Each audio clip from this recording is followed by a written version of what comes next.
এবং তুমি যখন তোমার অ্যাডমিশনের ফেজে যাবা, বুঝছো, অ্যাডমিশনের ফেজটা না খুব ইন্টারেস্টিং।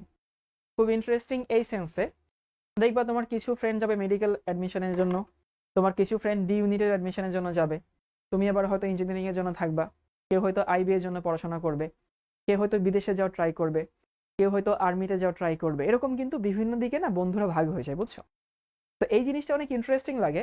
এবং অ্যাডমিশনের সময় কি হয়, তোমাদের এখনো কিন্তু কোনো আইডেন্টিটি হয়নি। মানে আইডেন্টিটি বলতে বোঝাচ্ছি, ধরো যে বুয়েটে ভর্তি হয়েছে সে কোনো না কোনো দিন ইঞ্জিনিয়ার হবে আর কি, যে মেডিকেলে ভর্তি হয়েছে সে কোনো না কোনো দিন ডাক্তার হবে, যে ভার্সিটিতে যে সাবজেক্টে ভর্তি হয়েছে সে সেই সাবজেক্টের এক্সপার্ট হবে।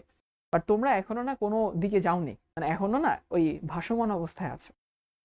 তো তখন আসলে কি হয়, মানে একে তো হচ্ছে ফ্যামিলির প্রচুর এক্সপেকটেশন তোমার মাথায় আছে, সবাই ধরেই নিছে তুমি চান্স পাবা। তোমাদের মধ্যে কিন্তু ম্যাক্সিমামই এরকম যে স্কুলে থাকতে এত ভালো ভালো রেজাল্ট করে অভ্যস্ত, তোমার পরিবার ধরেই নিছে যে হইতেছে তুমি চান্স পাবা।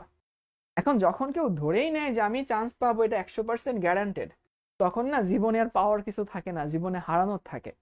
বুঝো কিনা? মানে ধরো তুমি যদি ধরেই নাও আমি এটা পারবো, তাহলে এখানে তো তোমাকে ইমপ্রেস করার আর আমার কোনো জায়গা থাকে না, কারণ তুমি তো ধরেই নিছো আমি পারবো। তো তখন আসলে জীবনে পাওয়ার কিছু থাকে না, খালি হারানোর ভয় থাকে, পাওয়ার খুশি আর থাকে না। এবং এইটা যে কি পরিমাণ প্রেসার দেয় এটা আমাদের আব্বু আম্মুরা বুঝেন না, আমাদের আত্মীয় স্বজনরা আসলে বুঝেন না। ওনারা বলে দেন, আরে তুমি চান্স পাবা না, তুমি তো চান্স পেয়ে বসে আছো।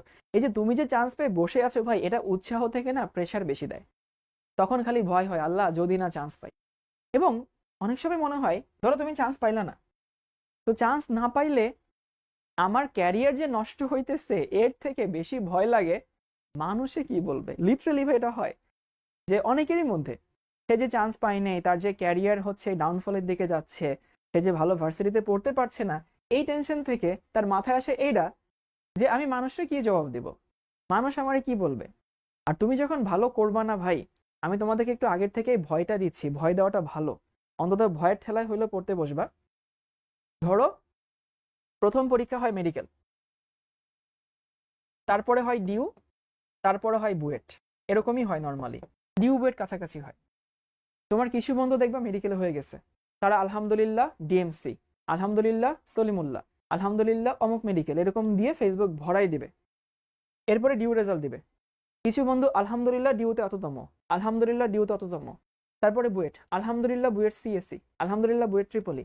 এরকম যখন করবে, এবং আল্লাহ না করুক, আমি কখনোই চাই না তোমাদের কারোর সঙ্গে এরকম হোক, বা যদি এরকম হয়, তখন দেখবা তোমার ফেসবুক আইডি ডিএক্টিভেট করে রাখা লাগছে। মানুষ তোমাকে ফোন দিলে তোমার কাছে মনে হবে যে এখন বোধহয় আমাকে এমন কিছু বলবে যেটা আমার চান্স না পাওয়া সম্পর্কিত কিছু একটা হবে। তো এইটা যে এত পরিমাণ একটা খারাপ সময়, মানে এত পরিমাণ, এই যে বিভিন্ন সময় দেখো মানুষ সুইসাইড করে, কেন করে? মানুষ কি শখে করে? একটা মানুষ ডিপ্রেশনের কোন লেভেলে গেলে তার কাছে নিজের জীবনকে তুচ্ছ মনে হয়? তো এইটা আসলে মানে তোমরা এখনো হয়তো টের পাচ্ছ না, বাট এটা যখন আসবে তখন তোমরা প্রেশারটা ফিল করবা যে এই সময়টা একটা স্টুডেন্ট কতটুকু ভালনারেবল থাকে।